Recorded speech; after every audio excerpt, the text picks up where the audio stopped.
Here at INCWorks, we are generally a positive bunch, but that doesn't mean there are no tears or jeers. And like how working in the kitchen is not without pitfalls, so too is working in the studio. Just this evening, I grated some flesh from my hand into the dinner fixings. But I'm here to talk about art, not new ways to enhance your stir fries. All of the things on this list were disappointing in some way, from not exactly what I was hoping for to this brand is dead to me. The order is from least to most egregious. Starting with number 5. Lidded tin pallets with magnets. This is, in large part, a matter of personal preference. Once I decided to go with tube paints, I researched various empty palette options. My conclusion was that this setup would work the best for me. Not only could I use full pans, but I could also reorganize them as I liked. Unfortunately, I had not anticipated how much I would dislike its lightness of weight. Once filled with pans, paints, and magnets, the palette would buckle. And while I didn't mind the fussy step of peeling magnet squares, then sticking them to the underside of each plastic pan, I did mind the weak adhesive which allowed them to occasionally fall off. That said, these do make handy storage containers for various small items, such as, oh, I don't know, Band-Aids maybe. Number 4. Plastic mixing pallets. This is only a disappointment in retrospect. I had no problem while I was using them, but after trying porcelain, I was kicking myself for spending so much time with these things. Now, plenty of people use plastic palettes, and they do the job, but the experience is much more pleasurable on porcelain. Think of it this way. Would you rather go for a long ride on a Metro Transit bus or a BMW sedan? One instance where I would choose plastic over porcelain, plein airing, or mobile painting. I expect that's when lightness and cheapness would be preferable to heaviness and priciness. Plus, plastic palettes don't fall and chip in the sink, then inflict stealth cuts that make you wonder if the red drops on your desk are maroon perylene or alizarin crimson. Number 3. Utrechts terravert. The level of disappointment with this one is directly tied to the lack of research performed on my part. Actually, the only other terravert, or PG-23, that I've tried is from Holbein. Theirs is the usual PG-23, but it's combined with PG-17, chromium oxide green. So I was expecting something like that.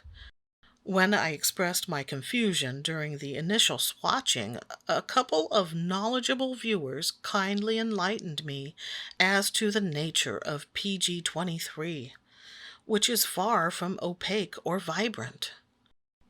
Adding to that was the bummery of it being my first, and so far, only tube from Utrecht's watercolor line. I don't like having such a limited and unrepresentative experience with their products.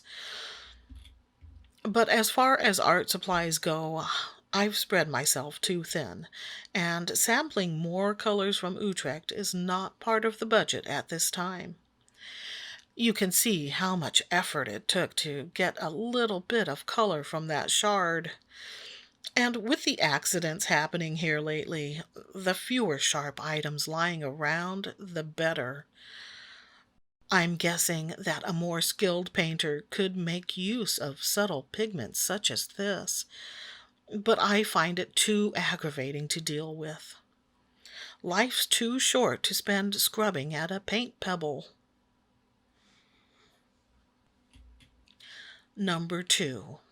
Strathmore 400 series watercolor paper. I'm a longtime user of Strathmore drawing pads and had even used their good 300 series watercolor pad.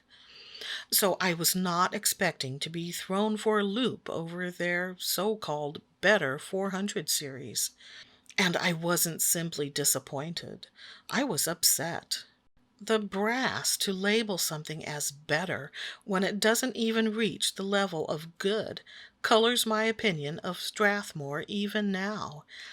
Seriously, the only way I could be more resentful is if that thing had given me a paper cut, which may not be fair, since it's possible I had received a defective product. But here's the thing, there are plenty of other paper brands. So, unless I come across a screaming deal, I don't feel a need to pursue Strathmore's watercolor products. But in case you're thinking I'm being unnecessarily mean to Strathmore, I freely admit that this piece is my worst watercolor painting, regardless of the paper used. Crappy composition and sloppy execution made the entire experience doubly disappointing. See, nobody gets spared here.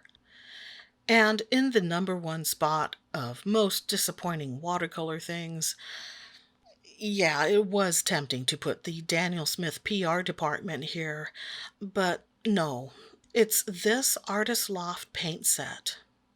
When you have almost no funds for art supplies, you rely on wishful thinking while telling yourself, no way can this be as bad as it looks. Take my $5. Thus, reality can hit as hard and brittle as Utrecht's terravert shards. Or, perhaps more appropriately, Artist's Loft watercolor cakes. Those are not the original paints that came in the palette, because I've long since replaced those sad, chalky discs with the less awful Royal and Langnickel tube paints, for those times when I need to entertain a young visitor. Hear that, Artist Loft? Your watercolors weren't good enough for an 8-year-old. In fact, I consider the plastic case more useful than the paints. Just be careful. It's really easy to pinch a finger while closing the lid. These are just my opinions, and if your experience with these things has been different, please tell me about it in the comments. Hopefully, this session didn't come across as a rant review. I don't want to be the art tuber that companies contact asking to not use their products. You know, the opposite of an influencer. An unfluencer. I'm happy to share this list of my watercolor low points. The fact that it consists of only 5 items, well, I'm either super lucky or super easy to please. Until next time, keep your non-disappointing things close and your band-aids closer. And stay artsy, my friends.